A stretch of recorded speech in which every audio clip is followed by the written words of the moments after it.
Hi everyone, welcome to the webinar. We're just going to hold on for a minute or two just for a few more attendees to join us, so just bear with us.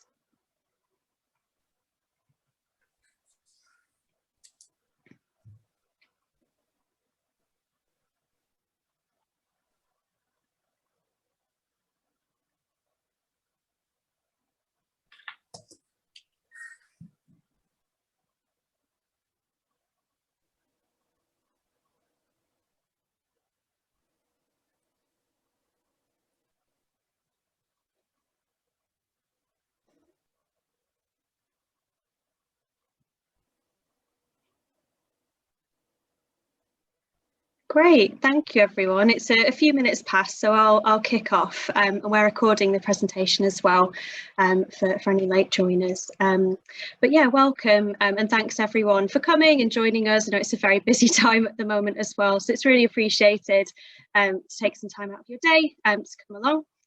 So my name's Kath. I'm the Education Partnerships Manager at MyTutor.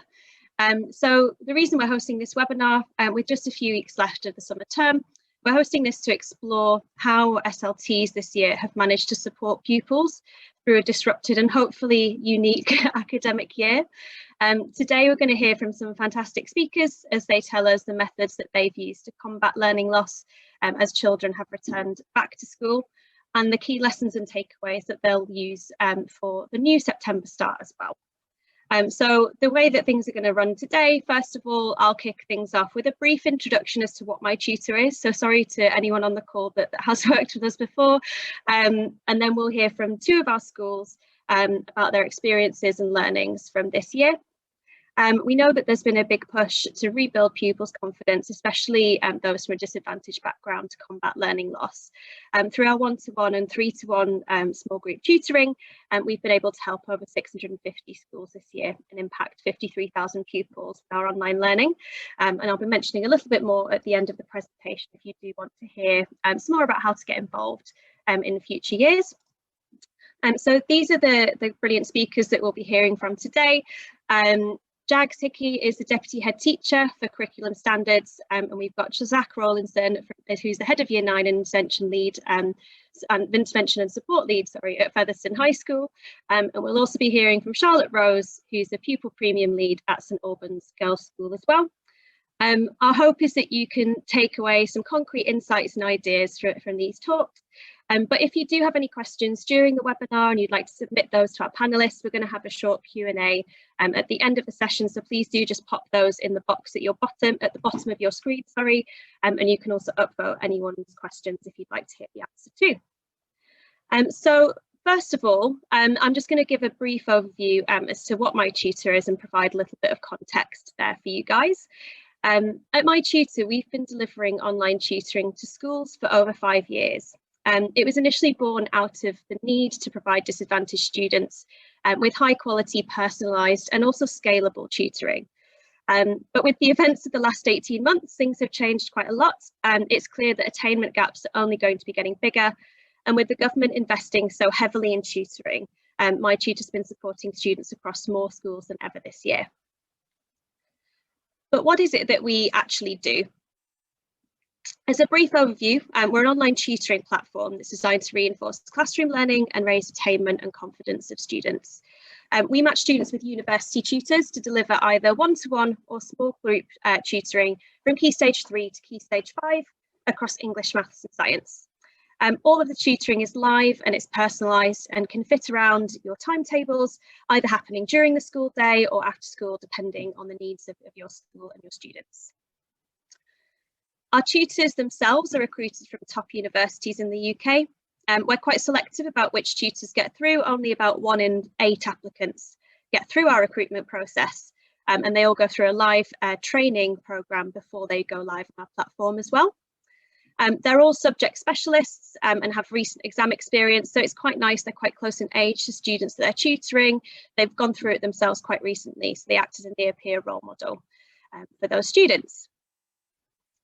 As mentioned, this is all of the sessions are live, so this is an idea of what our lesson space actually looks like. The tutors and the students can see and hear each other. They can have a live conversation, and there's an interactive whiteboard space. All of our lessons are also recorded, so they can be watched back, which is a nice revision tool for students as well. And finally, it's probably worth just giving a bit of context into how this all fits in with the National Tutoring Programme this year. When the NTP launched in November 2020, MyTutor were one of the largest tuition partners for this academic year, and we've delivered the support, and we're in the process of still delivering the support to 30,000 students. We know that the NTP is going to continue next academic year, and the next academic year partners will be approved hopefully by the end of the summer in time for autumn term delivery. So that's all moving forward a little bit for next academic year. We also know that the tutoring will be 70% subsidised, rather than 75% this year. And most of the tutoring that's delivered will be a 3-to-1 small group tutoring for students, so it can reach a large base of students there.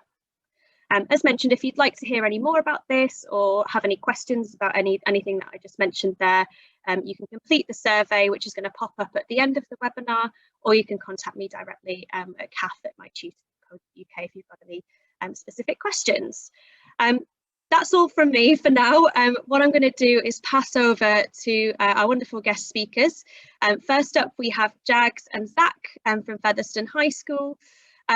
Featherstone is a mixed inner city academy in West London, serving a deprived and disadvantaged community. The school is very proud of the outstanding progress that students make, often in the top 5% of schools in the country for GCSE outcomes.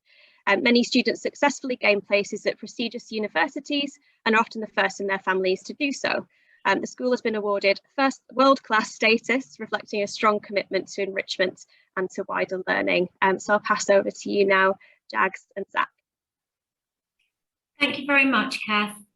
What I'm going to start with, in fact, is probably a much sort of used and often quoted phrase that we've seen this last year. So if you can move on to the first slide. I think we probably all agree that we've seen monumental changes in education over this last year and seismic shifts really in society and economy and the way that we've all coped with this pandemic. I feel really that as schools, we have had to become asymptomatic test sites, we've become exam board markers, specialists, we've become social care experts, healthcare providers, digital champions, equality rights campaigners, meal providers. And I think, what we have learned from this year is that there isn't perhaps anything that schools and teachers can't take on and can't do. So what Zach and I are going to do over the next couple of minutes is just give you an idea of some of the approaches and initiatives that we have followed at Featherstone. And it's not been an easy year. I think, many of us will absolutely appreciate that. But like all schools, we face many challenges as we've coped with this pandemic. As you mentioned, Kath, we are quite a deprived, sort of disadvantaged, heavily disadvantaged school, and we serve a community that is in West London, where many of our families have been hit very badly because we're in close proximity to Heathrow. And I think what we have really realised is that many of our families live in multi-generational, multi-occupancy households, and therefore have been even further disadvantaged by COVID. So I think first and foremost, we've had our eyes opened. We all knew that we served a disadvantaged community, but I don't think we realised how much until the beginning of the lockdown last year. So some of the things that we're going to go through in terms of our pastoral initiatives, our curriculum initiatives, very much come from the place of recognising that our children have been in a very difficult place. And I think it's also made us realise that the attendance of our school, which is the strongest in the borough and has been for many years, it's strong for a reason, because our students really like being at school, they feel safe at school, and they often don't have the resources or the support at home to be able to succeed. So I'm going to, if you can move on, Kath, to the first slide, I'm going to move over to Zach, who's going to talk you through some of the pastoral approaches that we followed this year. Thanks, Jag. So like most schools, obviously in all schools, we've adopted year group bubbles. We've had to find ways to avoid year groups from mixing too much because of the pandemic. Staggered day, different times at which students go to their lunch break or their break or arrive or leave the school. As a takeaway from that, what we've actually found, though, as a pastoral team, is that we kind of prefer it in lots of ways. There are certain real advantages to having kids not mixing with other year groups, for example, in toilets. In between lessons, it reduces bullying and safeguarding issues. So that's something that even if we were returning to a kind of normality where the students do the moving and the teachers, as far as possible, stay in one place, the pastoral team and the senior pastoral team decided that we would stick with our bubbles within the communal areas.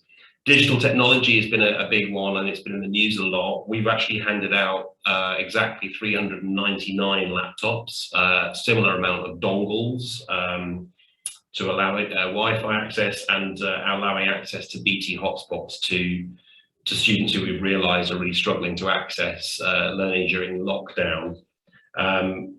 We've obviously seen the impact on mental health for student, staff, and for parents and carers, for everybody really.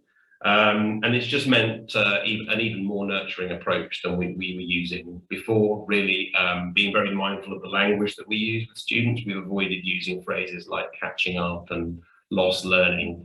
And these may sound like small things, but I think when everyone in the team is on board and is making that kind of an effort, it does have an effect on how we're communicating with students and parents. It's been a big impact, though, certainly. Greater awareness on safeguarding. I think we've all realised that partly, what Jags was talking about in terms of our community. It's not just safeguarding inside the school; it's contextual safeguarding as well outside the school. We've had a large increase in referrals to social services, about 60% increase in my concerns, actually, which is quite a lot. And again, it's about greater communication between teams and other stakeholders to make sure that everybody's on the same page, everyone's communicating and raising issues that are needing to be raised. We've had to be very strategic with our PSHE and RSE curriculum to adapt to the needs of our kids at different points when we've been both in and out of school. There are certain lessons you can't deliver online when you're broadcasting into a student's home. And there are topics that absolutely have to be covered. So luckily we've appointed a new leader for that position, and she has really taken that on board and helped us a lot in terms of creating strategic resources to address issues for students in different year groups. Our tracking systems had to be innovated, really. With the first lockdown, we used a Google Docs, Google Slides spreadsheet for a remote learning log, which worked very, very well. We were able for staff to have access to contact details where they needed it, to log contact they'd made at home, so that we were aware of communication between the school and different children and the parents, which worked incredibly well. And where possible, we have actually squeezed some enrichment in. And for me as a head of year, it's examples like the cyber discovery program, things which kind of run themselves largely, but which tie in very nicely to the curriculum at school and give kids those opportunities that they've really been missing for the last 18 months to do things outside the kind of box of their classroom learning. Thank you, Zach. And just moving on to our sort of curriculum pedagogical issues that we faced. I think clearly for all schools, remote learning has been the real big learning curve and steep learning curve for all of us.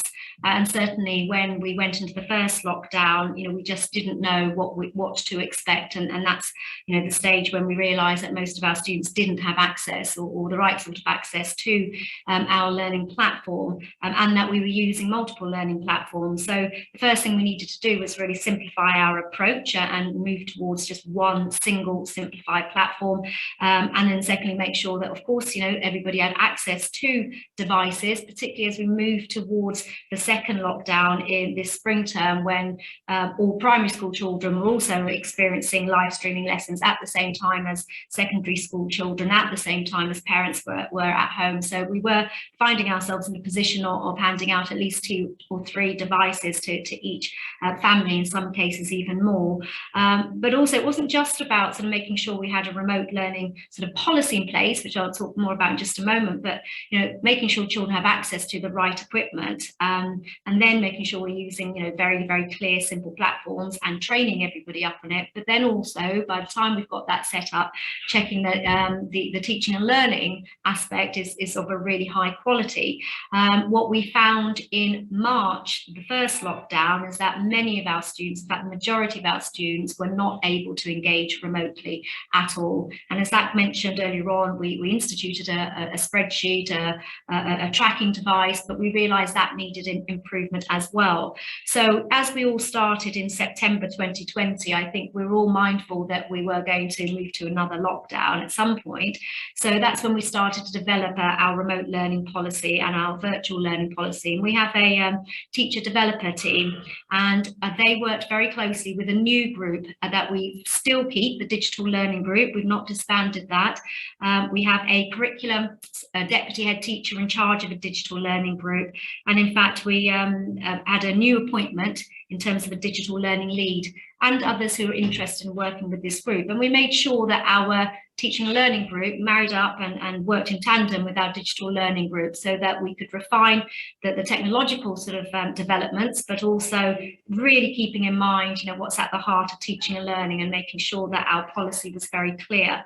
We, right from the outset, from September onwards, started a program, quite an organised program of CPD in terms of guidelines, expectations, our policy, and putting that into practice, moving towards Google Classroom, Google Meet, and making sure that staff were really, really clear of the expectations on them, also the protection through safeguarding and making sure that live streaming was safe.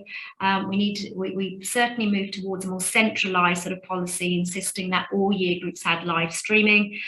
We developed a remote teaching and learning weekly bulletins. We started looking at the way that we were using AFL, and in weekly sort of bite-sized chunks, training chunks to staff. We would look at different resources, different apps, for example, Nearpod, Spiral, Jamboard, etc. We looked at how we could improve our online marking and feedback through Google Forms and through sort of the use of Google Docs, and work much more collaboratively with students and teachers being able to provide live feedback. So there was a huge amount of emphasis in the spring term on remote teaching and learning, of course, and then as students return to school, being able to have that blended learning. And I think one of the things that I think most schools will continue with is that we all know now that if students are self-isolating, or if we have students, if they might be in seclusion, or if there are students with long-term illness, that we can continue to use the live streaming so that there are students at home accessing that quality teaching and learning. We also made sure that our observation program, our learning walk program, that there was sufficient training and staff for the lead teachers, the heads of department, so that they were going into these Google Classrooms and Google Meets to look at that quality of explanation, that quality of questioning in particular. And I think what's been important throughout this whole process is to know, all schools, we all know that we're not on our own, and we're all members of here of quite a lot of, in fact, professional organisations. We have a very strong network, the borough network, and we're constantly looking at ways we can share good practice with the professional networks around us, and using blogs and using research from the Education Endowment Foundation to really sort of emphasise, the quality of the remote learning that we are offering. It was very important to us as we really got going on our remote learning to make sure that we had feedback from our students. So we've carried out 2 whole school surveys from students at the beginning of the process and towards the end of the process. And we shared that with staff and with senior teachers, middle leaders, to look at the ways we could really respond to our students. And overwhelmingly, they all appreciated the live streaming lessons compared to the sort of very first lockdown. So I think that constant sort of training, development, support for students and getting their feedback has absolutely been critical. As Zach mentioned earlier on, we have been very mindful of the language we use, and I think that's really important to build that positivity about building on learning and building on our knowledge and skills. And we're currently in the process of yes, when we return in September 2020, we'll be using the phrase of recovery curriculum, but we now feel that we are moving towards what we call a more responsive curriculum. We're in the process of carrying out end-of-year exams, assessments and heads of department are responding to what children are able to demonstrate in terms of their knowledge and understanding, and then looking at what every year group needs as we kick off in September. And they're using that time now to start planning ahead to making sure that we meet the needs of all of our students. I think, you know, we'll all recognise that actually over these last few weeks and months that the focus has largely been on year 11 and year 13 through the teacher assessed grades, and we've certainly recognised there are some really important opportunities through that, as although it's been exhausting, the moderation, the standardisation that's come from there, the practices that we've had from there, that we can develop and we can take on board to move forward in September. So Kath, just moving on to sort of communication issues and approaches that we've developed, over to Zach. Thanks. Yeah, communication became really key, and again, it was kind of a case of realising what kind of resources we had for communication, how effective our communications were at the start of the first lockdown, and then working to improve that. Very, very important that we had the right contact information and things like that. We realised that we didn't have the right information very often, especially as year groups continued. So the percentage of accurate email and contact numbers we had for parents and carers reduced as you work from 7 up towards 11 for obvious reasons. So we've switched largely over to using parents contacting the school using a system called Operu, which is the penultimate bullet point on the slide there. Works in the kind of the same way Google Documents work. Lots of people coming to one location rather than you sending one thing out to lots of people. And that's really improved our communication with parents and getting permission for things like, vaccinations and tests. But changing beyond recognition to parents, students and staff, very much so. We've made great use of Loom videos. It's a little bit more personal to have a PowerPoint that has an image of the person talking and presenting to whoever's receiving it than just the PowerPoint on its own. And they've been used for assemblies as well. We've used a lot of the same technology that we've used for live streaming for assemblies, for live assemblies. In terms of information evenings, these are now, I can't really see how those are going to return to being in school only, and that probably applies to lots of schools. Staff have the option. Some staff don't live close enough to school to be able to get back in time, but generally speaking, we've got more staff working from home doing those information evenings. And it's been about adapting again. So they were fairly successful at the start, but they're getting more and more successful in terms of how we're combining the parents' evenings with emailing strategic emails to parents with reports for them to look at, changing the amount of timing we give staff so they've got a bit of a chance to nip to the toilet or something in between their appointments, and just adapting and just getting lots of feedback from students and staff to make things better as we go along. Certainly that's where the surveys for regular feedback and improvement come in. I think that the switch to single and simplified systems has been a bit painful for lots of our community that we serve, because it's technology, and they often struggle with that. But I think we've reached a tipping point, gone well beyond a tipping point now. So it's worth persevering. It takes someone very strong, like a certain person who works in our central office, just to put their foot down and say, no, I won't accept that handwritten permission slip. They have to go through Operu, and eventually you do get there. But it takes a bit of a struggle. In terms of year groups and tutor groups, again, making use of things like the Google Classrooms that we used during lockdown, but also using them at school. I mean, it's incredibly easy for me as a head of year to share a link for a PE club signing up form and share that amongst all 10 of my year 9 forms in a few seconds. It's a lot easier than marching around trying to find everybody and let them know in person. So it's about using the technology that we've had, realizing where the gaps were in our communication abilities, and then fixing those by updating information, but also switching over to these more simplified systems, really. Thank you, Zach. And just our very final sort of slide, just a few things to leave you with in terms of what else we're trying out. In fact, we, for the very first time this year, from September, have become part of the NTP programme and have embarked on an online tutoring programme with MyTutor. And it has been very successful, and we've learned a lot throughout the process, and we've used that with year 11 and year 13, and we've had very strong feedback. It was, one of these programmes where, because we'd set it up online, even though we initially started off with the programme at school, once we were in lockdown, we were able to move quite seamlessly to students accessing the tutoring at home. It still had its challenges now and again, but it's certainly something that we're going to persevere with and want to continue with, and we will extend that to other year groups. But we've also decided to take on board some of the extra sort of obviously DFE funding for and initiatives, and look at ways in which we can support other year groups as well. So what was important for us in terms of a summer school for year 6 is finding an external provider where the focus wasn't just on literacy and numeracy, but on a provider that would focus on physical, social, mental development. And we've got a really good company in place and a very high take up for from year 6 for the couple of weeks in July.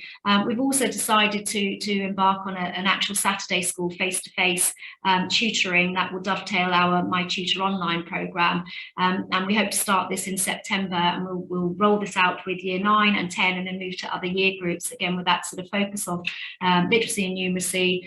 But we wanted the school to be a hub at Saturday, or on a Saturday, and for children to feel that they can come here and get that extra support. So we will look to see how those two systems, the face-to-face plus the online, work. We have had in the past a very coordinated sort of intervention and support programme, in fact, that Zach has led for a few years, and it's been very effective. And this year, it's really for all the reasons around tags and lockdown, we've not been able to offer it in the same sort of way. And I think what we'd like to do is get back on board with that sort of programme that we offer after school, not just in numeracy and literacy, but in other subjects as well. And then, there's been so much, as we know, about Black Lives Matters and equalities issues throughout this year, and we're going to use that to really review our role models that we use part of our house system, and working with our student council to look at issues that clearly are important, not just to the staff, but to students and to our whole community here. And I think perhaps just to finish off with there, I think above all what we've learned throughout this year, adaptability, flexibility, yes, but kindness goes a long way. And I think certainly as senior leaders, middle leaders, we've been talking about what do we really want to return to in September, and it is really simple. It's back to basics, it's back to routines. I think children have missed that more than anything, and we have too. So I think we really are looking forward to September, but just as a little aside, we have got 2 timetables.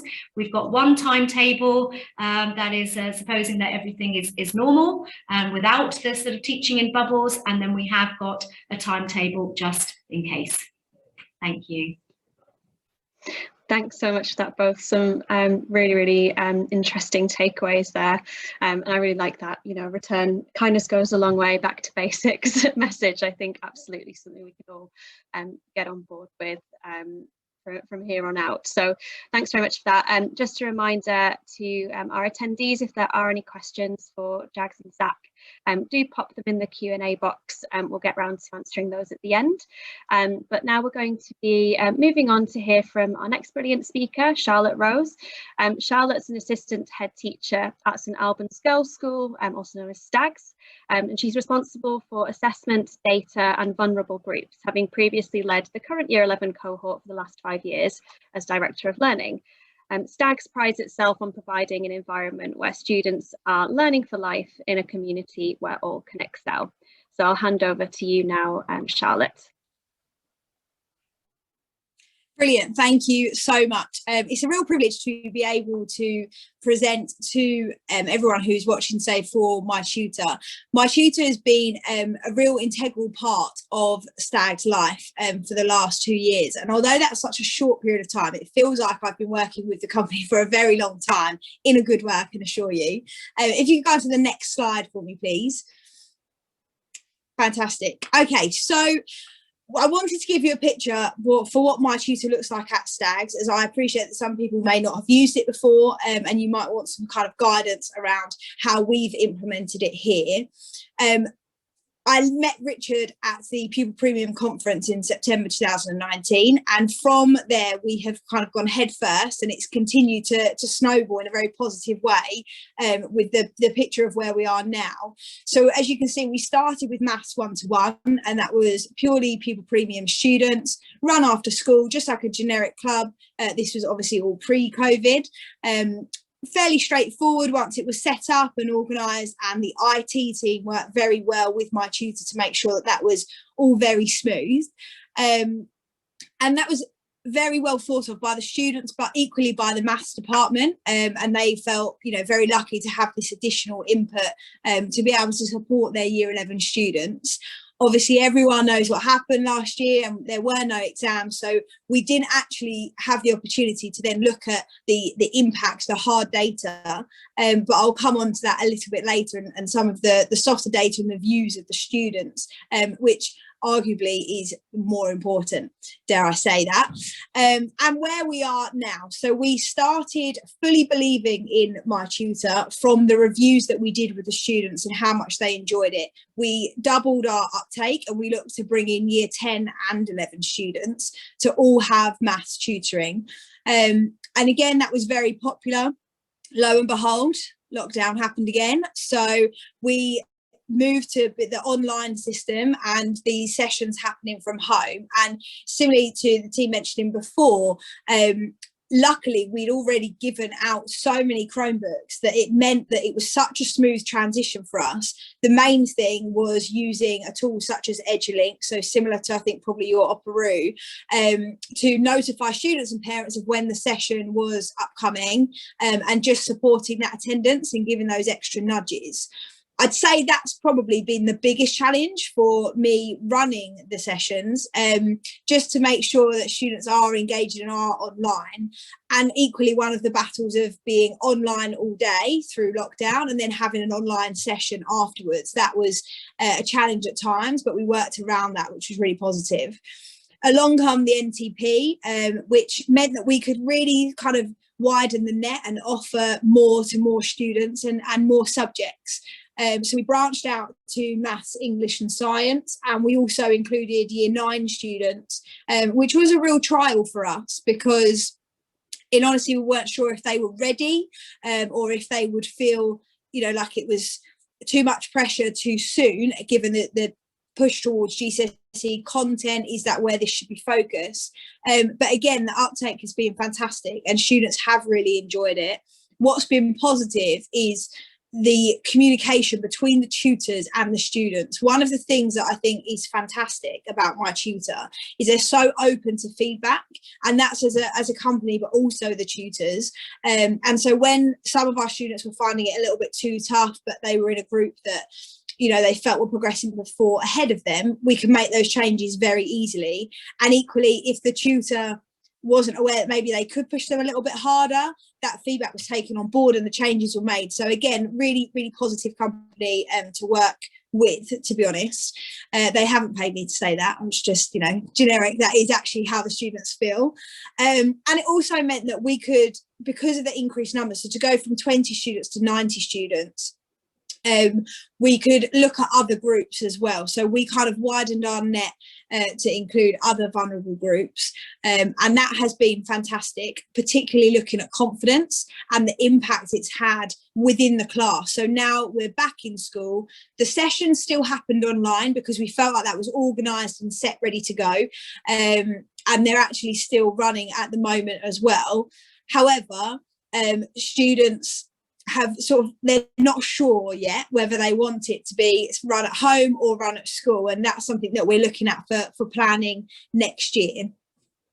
So if we could move on, please, that would be fantastic. Okay, so I wanted to give you some examples of student responses. As I said, we obviously didn't get the opportunity last year to officially examine the students, to look at the impact.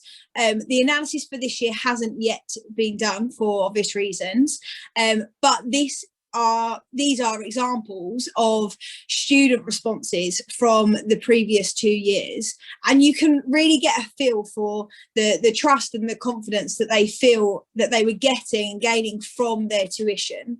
And I think one of the really nice points on there is the understanding and no judgment. Now, we would say that actually we would have that in the classroom and we would feel and give that environment. However, being that it's an all-girls school, it is quite competitive. And so when we delved into, and it's always good with a little bit of feedback, you actually delve into what they were getting at, it was more around the students around them in class. But once their confidence picked up, they were then contributing much more in lessons, and that was reported back by the teachers, which was fantastic. And it is that level of just, you know, feeling comfortable, being able to guide your own learning. So some of the students felt that it was really useful to be able to say, right, okay, this is what I didn't understand earlier in my maths lesson. Can we go over that? And so it was very flexible. And I think there's definitely an element where the age of the tutors really helps with that, because I feel like their understanding is even better with students of kind of key stage 4 age. Can we go to the next slide, please? Thank you. I feel very bossy saying that, but thanks. So this is just to give you a guide, again, from some student feedback, and you can see that very much so the enjoyment levels, when we delved into that, it was because it was more maths, miss. Why would I want to do more maths? However, interestingly, that is not a pattern that then continues throughout, and they have found them useful. And you can see, particularly in the last section, so MyTutor has positively impacted your maths understanding and attainment. And so even though we couldn't necessarily line up those figures and look at the impact in that sense, arguably student confidence is going to get them further in sort of life and assessments, etc. So we felt like actually that was a very positive outcome, and that's one of the reasons that we therefore doubled our uptake before the NTP came around, because of the confidence it has given our students in a subject where they find that challenging, and it allowed us to look at our gaps and identify as a school that we needed to focus more on maths, particularly for pupil premium students. Next slide, please. Fantastic. Okay, so I wanted to run through just some lessons learned at Stags, and this is generally for MyTutor, but also I guess through COVID. You could just keep going through these, that'd be great. So communication, as the team before mentioned, very important and really become a top priority quite early on. And something like EduLink allowed us to do that. But I think also communication equally back to MyTutor, being able to say, this is what we need, this is what we're looking for, and the team being very much on hand to support with that. One thing that I particularly enjoyed this year when we looked at opening it up to so many subjects was being able to trust in our curriculum leaders to take that ownership of the subject. So although it was being set up and led by myself and attendance tracked by me, it was the curriculum leaders who were giving resources, chasing the students, making sure that it was of the right level, and it gave them the understanding of how to use the tool to help them, I guess, just really own it and want to make it work for them, rather than it being a member of SLT who said we've got to do this, and it not maybe having that buy-in. So that's been really good for us. Soft data is most definitely equally as important as hard data, and I know there will always be that debate. Coming from a pastoral background as head of year 11, for me, seeing the confidence in students and them going from being very nervous and hesitant in the first few sessions to being ready, they're the first logged on, they can't wait to go, that transition has been fantastic. And just looking at, you know, they'll bounce into a maths lesson now and they're excited, rather than that anticipation of being asked a question and not maybe knowing the answer. We have a real thing here where we try and encourage the students to be brave and not perfect, and I'm sure that happens elsewhere, but our girls always want to be right. I mean, most girls do, but it's very kind of difficult for us to break that down, and MyTutor was a really good tool for us to do that, because there's no one else around. So particularly when it was the one-to-one, that worked very well for us. Obviously the Kit Kat, the girls, by the end of it, they got to pick. They voted the week before as to what treat they wanted. The penguin actually was the winner, interestingly, but obviously I'm assuming any treats would work for students. And so looking to kind of this year and what we're putting in place, so we will start again, if you could tick over that would be fantastic, thank you.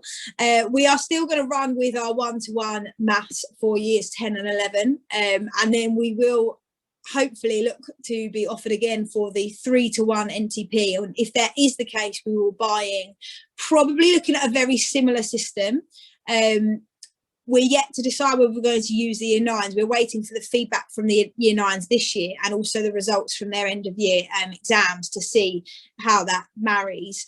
But also looking at post 16 and how we can best utilise sort of the bursary money and the funding there to support those students who are in need, which is not something we've necessarily looked at before, but that would probably need to be one-to-one because of the number of students. So obviously that has financial implications. I think the difference potentially between us and Featherstone is that we have significantly less pupil premium students and therefore have to be even more careful maybe with our funding for things like this. So for us, I think our focus is very much being Key Stage 4, but we're keen to explore into Key Stage 5 and look at how we can adapt with MyTutor to make sure that we're giving them the best opportunity.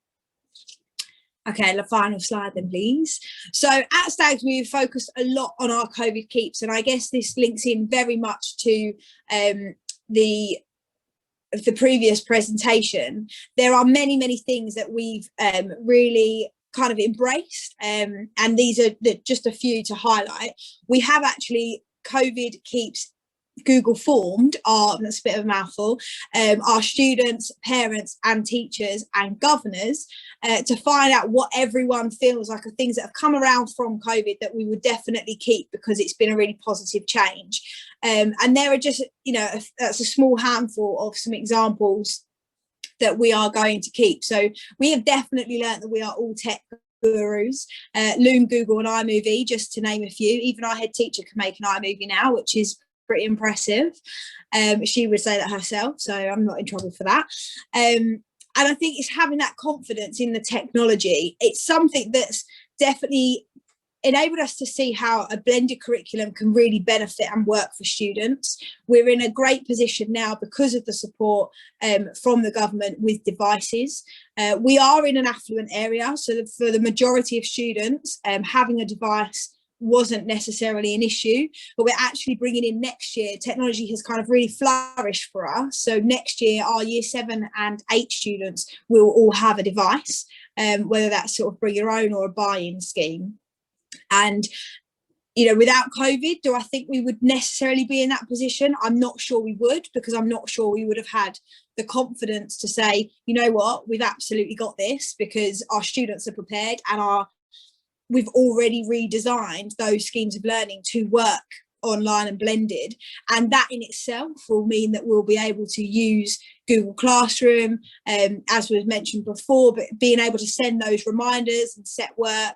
And also as a head of year, that has been fantastic and completely transformed the organisation side of things at school. Online parents' evening, as mentioned, so I'm not going to repeat too much, but technology makes keeping to time an absolute dream. So whether that is within your lessons, obviously being on the screen all the time, you're constantly watching the clock, and the online parents' evenings, it's definitely made them, as much as we would all joke around, oh, everyone gets cut off, it actually means it's so much more efficient and informative because everyone is conscious of time. So there's those people who normally would run over, actually it makes them really streamline and focus on the key important points, and we found that's been a real benefit and has been 100% backed by parents, which we didn't think would be the case, and so that will be staying for next year. As I'm sure with many schools, we're not really prepared to be bringing in hundreds of outsiders and non-students into school for an evening to all mix together. Online learning definitely has its place in the curriculum. Assessments have been very hit and miss. And so that's something that I think we're very aware of and conscious of, just in terms of, yes, students can do an assessment online.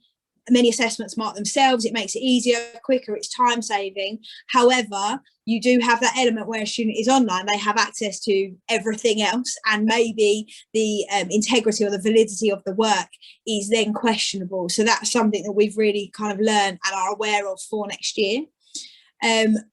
We've also lightened the load for staff and students. I think home learning was a really big part of our school.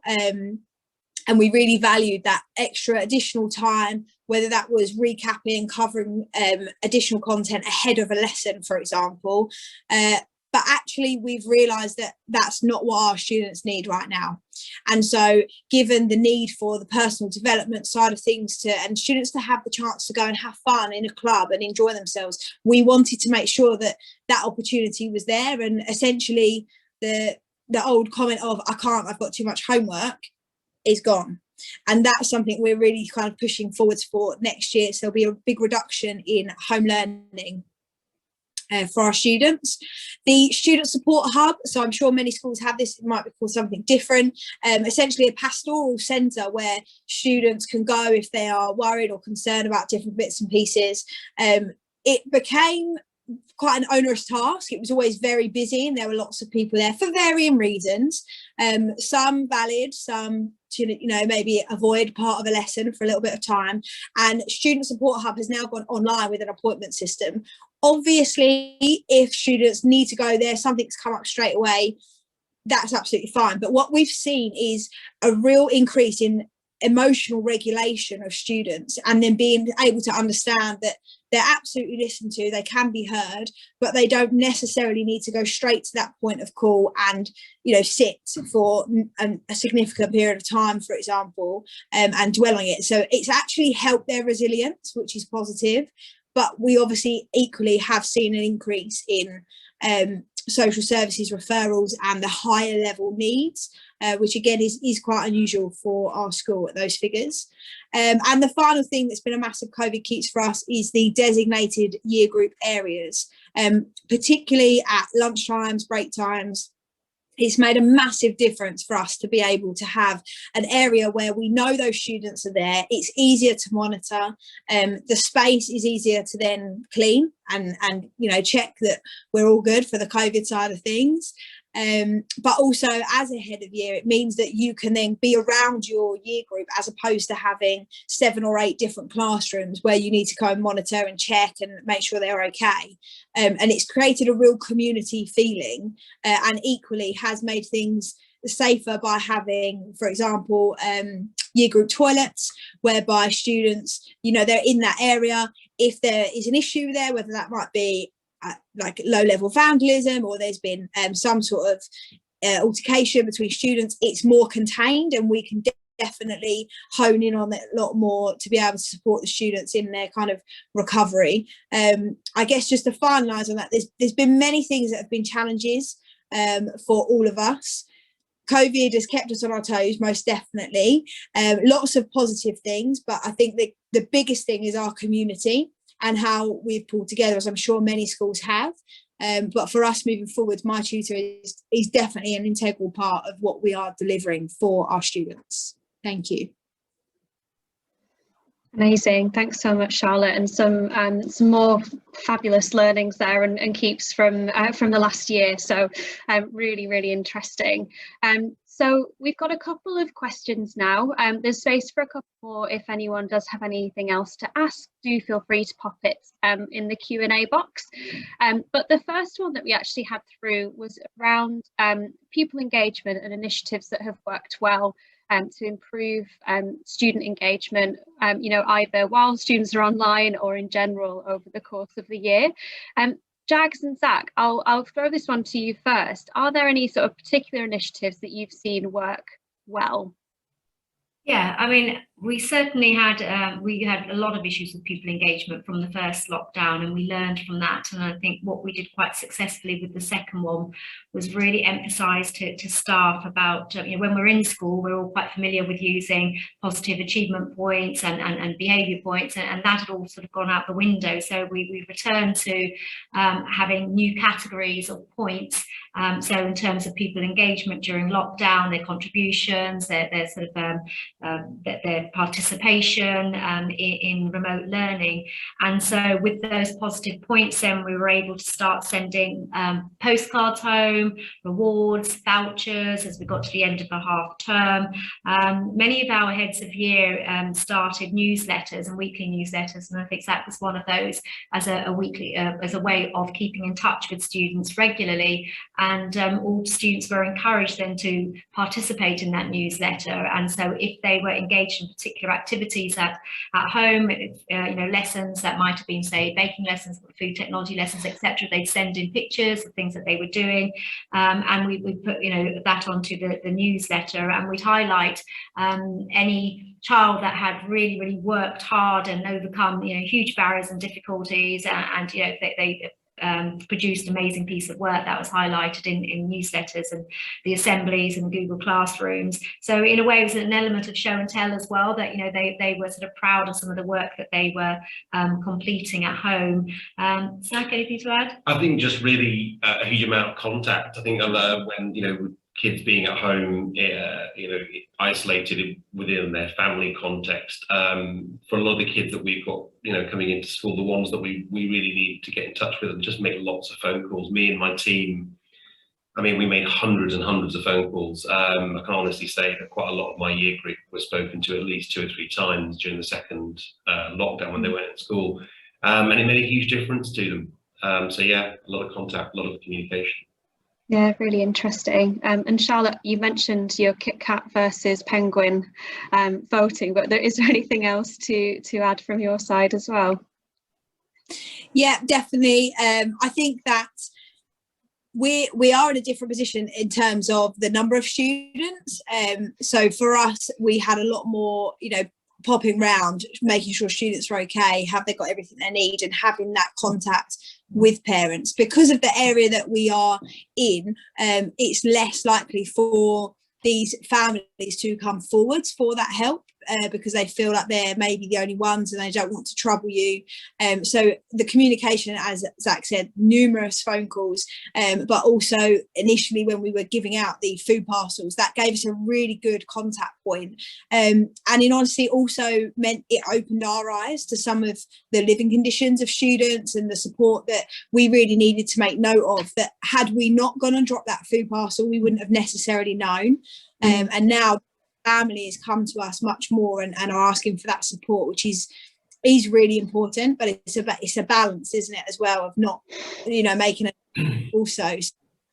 Yeah, lots of positives out of that increased communication and the community knowing that we are there for them also. Yeah, definitely a trend in the sort of communication and the community side of things there. So yeah, really interesting. Another question has come through about particularly the NTP and schools that are planning on using it for the first time from the autumn. So again, Jags and Zach, I'll go to you first, because this was something that you were facing in November when you were getting things set up. Is there any advice that you'd give schools who are using the NTP for the first time? Quickly, demand's increasing, supply, in terms of tutors. I know that a lot of the companies I'm in regular contact with are recruiting as much as they can. So I think it's a case of supply and demand. It's not going to match up. So, get in touch with all the relevant providers for your area, decide what kind of a shape you want your intervention and support program to have and why. Speak a lot to your curriculum leaders about what their desires are and what they really want, what they think is reasonable. And of course, the key thing, which I'm sure Charlotte agrees with, is secure that buy-in from the students themselves. If they are sort of willingly and eagerly going to those sessions, then you've done most of your work and most of your battles have already been fought and won. If people aren't clear about why it's happening, then you're facing an uphill struggle. Can I just add there that I think it's very important, I think Charlotte alluded to this as well, that to have a lead for this, we used and are continuing to use the NTP money for our lead, and that's a really important conduit with, you know, not just our heads of departments here, as Zach said, you know, having that communication with the head of English and Maths is critical, and having their support, but also somebody who's going to liaise with the admin team, with communication with parents, with the company itself. You know, I think certainly in terms of lessons learned, you know, it is, in terms of setting up, there is a huge amount of work involved.